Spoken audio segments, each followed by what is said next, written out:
Welcome to the Ayurveda studio. आज हम बात करने वाले हैं डूबने के बारे में। एक ऐसा टॉपिक जिसके बारे में हम सबको लगता है कि हम जानते हैं, पर इसके पीछे की जो पूरी साइंस है वो बहुत कम लोग समझ पाते हैं। तो चलिए इस विश्लेषण में हम यही पता लगाते हैं कि डूबने के दौरान हमारे शरीर के अंदर असल में होता क्या है। अब देखिए, इसका सही जवाब जानने के लिए हमें फिल्मों में जो दिखाया जाता है उससे थोड़ा आगे बढ़कर असली क्लिनिकल फैक्ट्स को समझना होगा। तो चलिए सबसे पहले इसकी जो बेसिक डेफिनेशन है उसे समझते हैं। देखिए, डूबने का मतलब सीधा सा है, फेफड़ों में हवा की जगह कोई लिक्विड मतलब पानी या कोई और तरल पदार्थ चला जाए और हवा का रास्ता ही ब्लॉक कर दे। अब इससे शरीर में ऑक्सीजन की कमी तो होती ही है, लेकिन असली कहानी तो इसके बाद शुरू होती है। अब सबसे मजेदार बात पता है क्या है? हर तरह का पानी एक जैसा नहीं होता। मतलब शरीर इस बात पर बिल्कुल अलग तरह से रिएक्ट करता है कि उसके अंदर ताज़ा पानी गया है या फिर खारा पानी। ज्यादातर मामलों में जिसे हम टिपिकल या वेट ड्राउनिंग कहते हैं, उसमें पानी फेफड़ों में जाता तो है, लेकिन ताज़े और खारे पानी का शरीर पर जो असर होता है ना, वो जमीन आसमान का फर्क पैदा कर देता है। आइए देखते हैं कैसे। पहले बात करते हैं ताज़े पानी की। जब ताज़ा पानी फेफड़ों में जाता है तो ऑस्मोसिस की वजह से वो बहुत तेज़ी से फेफड़ों से खून में घुल जाता है। इससे खून का वॉल्यूम अचानक बढ़ जाता है और खून समझिए कि बहुत ज़्यादा पतला हो जाता है।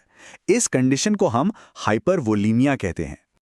और ये सब कुछ बहुत तेज़ी से होता है। जैसे ही खून पतला हुआ, रेड ब्लड सेल्स फूलकर फटने लगते हैं।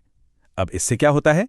उनसे निकलता है ढेर सारा पोटेशियम, और ये पोटेशियम दिल की धड़कन की जो रिदम होती है ना, उसे पूरी तरह से बिगाड़ देता है।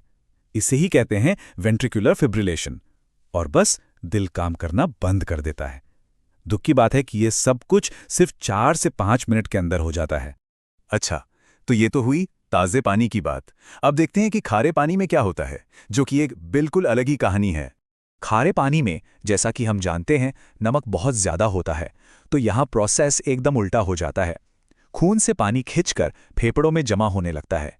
नतीजा, फेफड़े पानी से भर जाते हैं, खून गाढ़ा हो जाता है और दिल पर उस गाढ़े खून को पंप करने का जबरदस्त प्रेशर पड़ता है।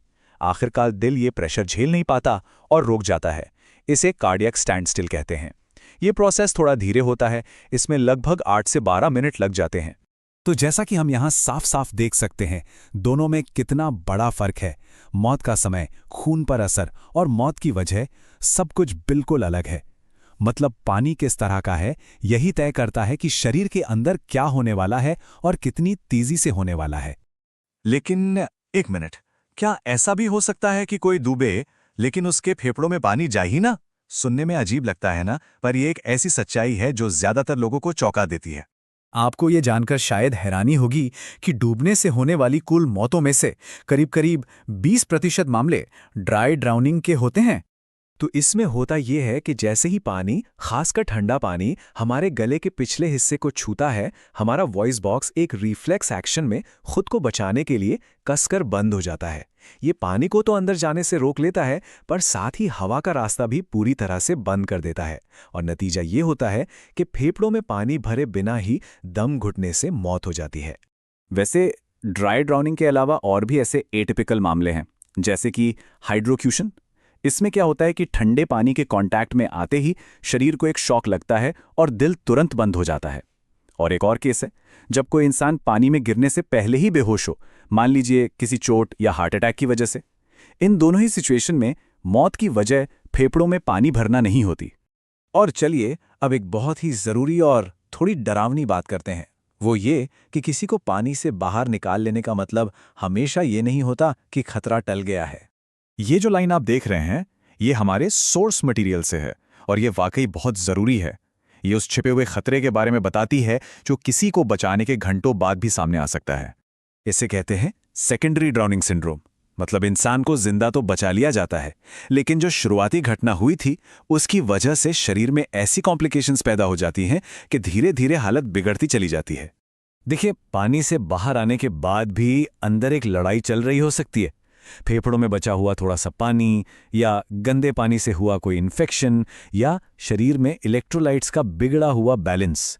ये सारी दिक्कतें उस डूबने की घटना की वजह से घंटों बाद भी जानलेवा साबित हो सकती हैं।